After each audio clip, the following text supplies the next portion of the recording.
Bonjour! Mieux vaut tard que jamais. Voici ma capsule numéro 8. Le thème d'aujourd'hui sera la liberté. Euh, pour répondre à la question de Ninon qui m'a demandé en privé c'était quoi, est-ce que je me sentais encore libre, c'était quoi le concept de liberté, etc. Donc, c'est quand elle m'a envoyé la question, en fait, la journée d'après, quelqu'un sur mon Facebook mettait un extrait d'entrevue de Jean Leloup. Puis dans cet extrait-là, il se faisait dire vous n'êtes pas organisé. Et là, Jean Leloup répond non, non, moi, je suis très organisé. Vous n'êtes pas organisé. La société n'est pas organisée parce que vous êtes organisé par la société. Il vous demande de travailler de 8 à 5. Il vous organise dans votre semaine. Il vous organise. Ça m'a fait réfléchir à c'est quoi la liberté, c'est quoi le concept qu'on a de ça. J'ai réalisé que c'est très complexe. La liberté va vraiment changer selon notre éducation et notre culture et où on est né. Si je demande à mon amoureux c'est quoi la liberté, le concept va être un petit peu différent du mien. Parce que moi, souvent, je vais dire, ah, ta religion, elle brime beaucoup ta liberté. Puis lui, il voit pas ça du tout comme quelque chose qui le brime, puisqu'il y croit, puisqu'il a la foi, puisque pour lui, ça fait du sens. Euh, mais je dis, oui, mais tu peux même pas vous dire que tu pars 1 an ou 2. Il dit, ah oui, mais il faut juste que je revienne à mon temple. Puis pour lui, ça répond à tous ses besoins. Puis je crois que la liberté va beaucoup avec nos besoins. Puis je vous dirais que même si la liberté que j'ai parfois en moins à cause de sa religion, on va dire ça comme ça, dû au fait que j'ai dû rester à la maison 3 mois balinais, qui veut dire pratiquement 4 mois avec la petite, là, les restreintes à sortir, les cérémonies que je dois assister ou qu'on a dû faire pour la petite. Oui, ben moi je vois plus ça comme des compromis qu'on a fait, on en a discuté, on peut voir ça comme ma liberté a un petit peu été sacrifiée, le fait que je sais qu'on n'ira jamais vivre au Canada pleinement, mais il y a tellement de choses que j'ai gagnées en venant vivre ici. Je fais mon propre horaire. Si j'ai besoin d'argent, je travaille plus. Si j'ai pas besoin d'argent, je travaille pas. Je vous dirais qu'en majorité de mes semaines, je fais normalement, en temps normal, là, en ce moment, c'est anormal mon temps, mais je fais environ 15 heures semaine, 12,5 heures semaine la majorité du temps. Donc, j'ai un horaire assez flexible. Je peux décider à la dernière minute de ne pas travailler, même si mon horaire a été établi. Puis, j'ai aucune conséquence, il faut que je travaille autonome. Puis, cette liberté-là, elle est grande, elle est vraiment plus grande que ce que je peux peut-être des fois trouver difficile au niveau des règles en lien avec la culture et la religion ici. Donc, je pense que j'ai trouvé une plus grande liberté au niveau de pouvoir faire ce que j'ai envie de faire, de prendre le temps de m'asseoir et de relaxer et de vivre le jour, au jour le jour.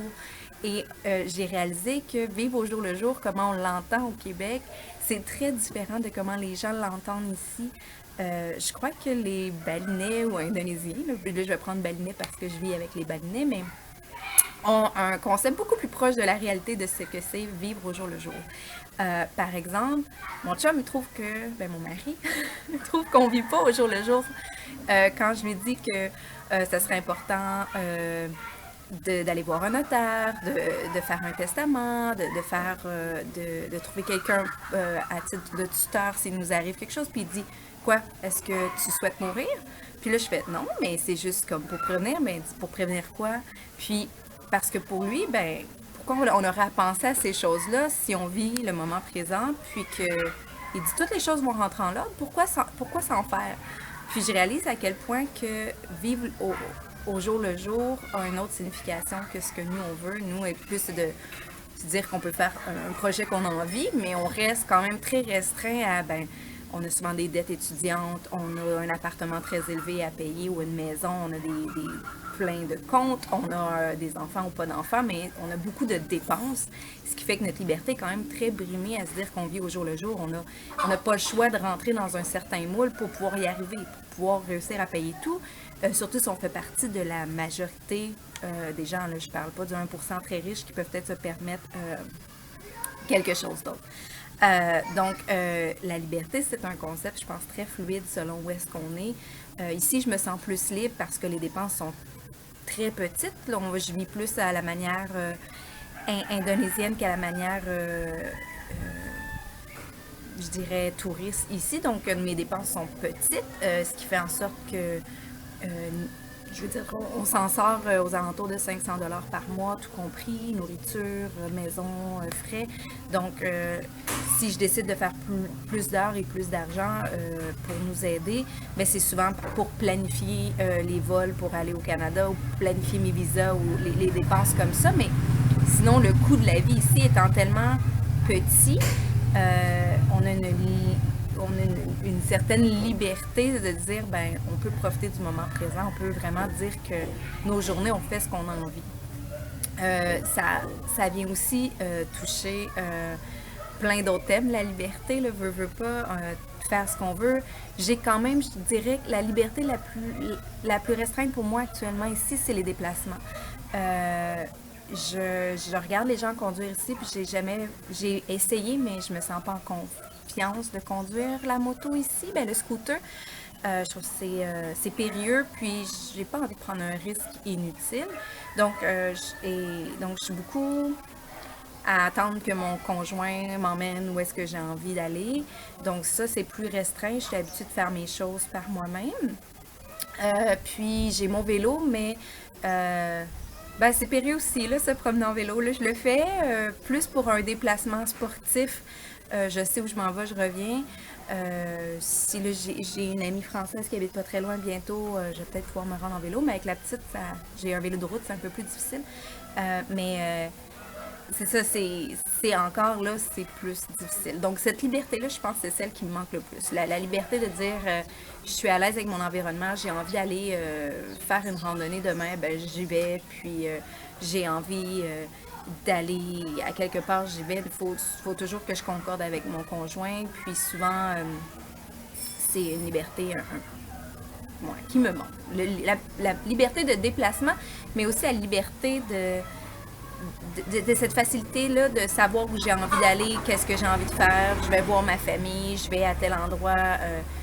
Ça a beau faire 3 ans, mais ça fait juste un an que j'habite vraiment dans le nord un peu plus d'un an que j'habite dans le nord de l'île, mais je suis encore. C'est pas encore comme chez nous, dans le sens où je connais toutes les petites places, puis je sais où aller, quoi faire. Puis je commence tranquillement à me former un réseau, ce qui fait du bien. Mais pour les libertés, c'est ça.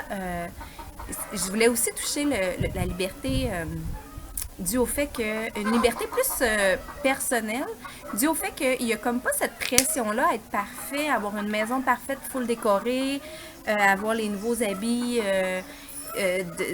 in ou avoir la dernière télévision. La majorité des gens dans mon quartier n'ont pas la télévision, ils n'ont pas les réfrigérateurs. Ils ont pas, ils ont un matelas à terre à titre de lit. Les enfants dorment tous dans la même pièce. Excusez-nous, on a eu des poulets, fait qu'ils sont très bruyants présentement. On a une poulette, puis on a Rico le coq. Mais c'est ça, c'est l'horreur, ils ont faim. C'est ça, je trouve que ça fait vraiment du bien. Ça diminue beaucoup les dépenses, puis ça enlève la pression qu'on a de devoir, comme toujours, être à sa couche. Donc, je trouve ça le fun. Puis je dis pas qu'il faut pas le faire, là, puis je dis pas que c'est pas correct d'acheter des choses. Je trouve juste que moi, ça me fait du bien de revenir vraiment au strict minimum. Mes vêtements me font encore, ben, j'en achète pas de nouveau, à moins que j'ai vraiment besoin de quelque chose de particulier. La petite, elle a le strict minimum. Il s'entend qu'il fait toujours entre 32 et 40, fait que son vêtement préféré étant la couche réutilisable. On n'a pas de télévision, on n'a pas de table à la cuisine, on n'a pas une chambre d'enfant décorée, son lit est avec nous, on a les meubles qu'on a besoin. Puis au début, je pensais que ça allait me manquer, tu sais, la décoration, avoir une maison qui ressemble à quelque chose, mais finalement, j'aime beaucoup le côté épuré. Puis toute cette liberté-là que ça permet de ne pas s'en faire pour toutes ces petites choses-là, puis de ne pas dépenser pour ça. Donc, grosso modo, il y a des choses qui me manquent du Québec, bien entendu, qui me permettaient une liberté plus de déplacement, une liberté de contact humain avec les gens que j'aime.